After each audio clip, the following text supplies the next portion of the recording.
Seconds. Get ready. Start. I am happy to be here and speak to you a few words on this important occasion of the 6th annual convocation of the Punjab University.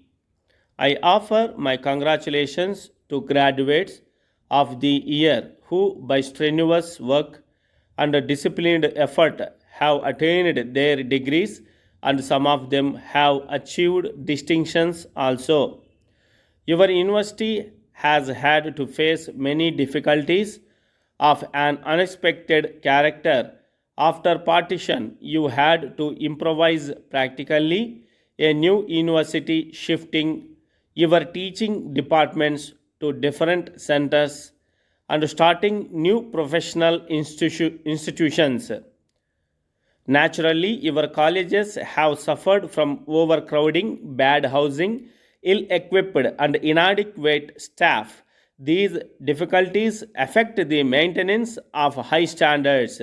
Yet, the work which you have done in very difficult circumstances must be to you a matter of pride and satisfaction.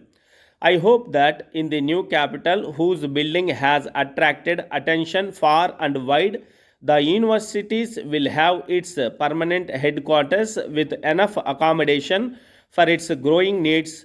Your chancellor has had great interest in university education, and his experience will be of considerable help to you in your attempts to develop the teaching side and exercise adequate supervision over the affiliated colleges.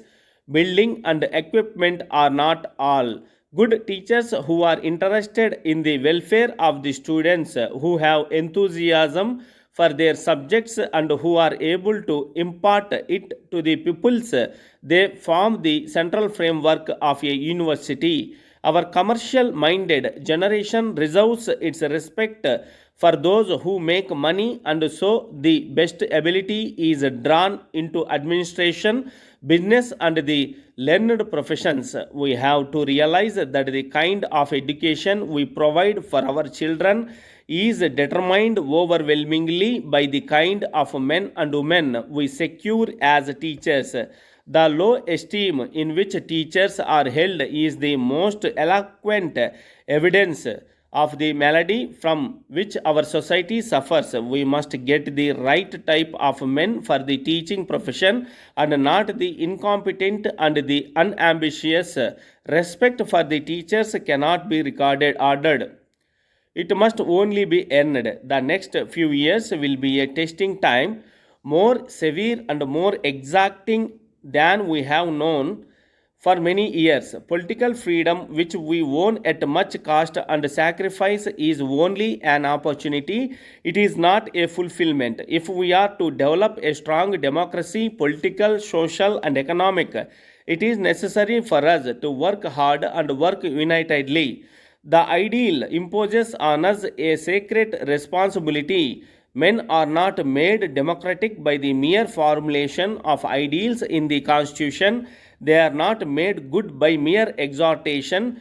Great ideals of justice, equality, fraternity, and freedom, which we have inscribed in our Constitution, must be woven into the social fabric. We must apply them to the myriad situations of our daily life. Unfortunately, the state of mind in which we found ourselves at the time of political liberation is not marked by revolutionary fervor.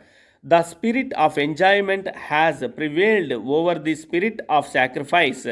We seem to demand more than what we give. There is much evidence of low moral dissatisfaction and discontent among people, all leading to serious slackness. We must overcome the spiritual sickness which seems to be enfeebling our community. If we do not change our minds, we cannot change anything. Emotion is built in its educational institutions. We have to train our youth in them. We have to impart to them the tradition of the future through all the complexities and diversities of race and religion, language and geography, the forces which have made our people into a nation and which alone can keep them one are being shaped. These do not belong to the material sphere. The unity is not one of physical geography, it belongs to the realm of ideas. It is a matter for men's minds and hearts. Our country has suffered when internal dissensions predominated and central unity declined. We used to complain that those who ruled us for centuries adopted the principle of divide and rule. At any rate, it is true that our subjection was due to our division. We must therefore guard ourselves against separatist tendencies of language, religion, and province. It is in the universities that we should develop a corporate feeling and a feeling of social purpose. Our universities must give inspiration to a generation which stands in sore need of it.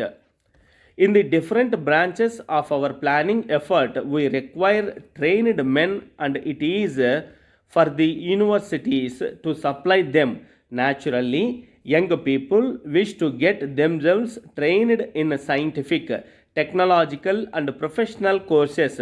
Many of the changes that have transformed our daily lives, our hopes and ideals for the future are the results of the denominating role which science has come to play in our lives. No such radical changes have ever before occurred, but an exclusive or one sided emphasis on scientific studies results in grave disadvantages.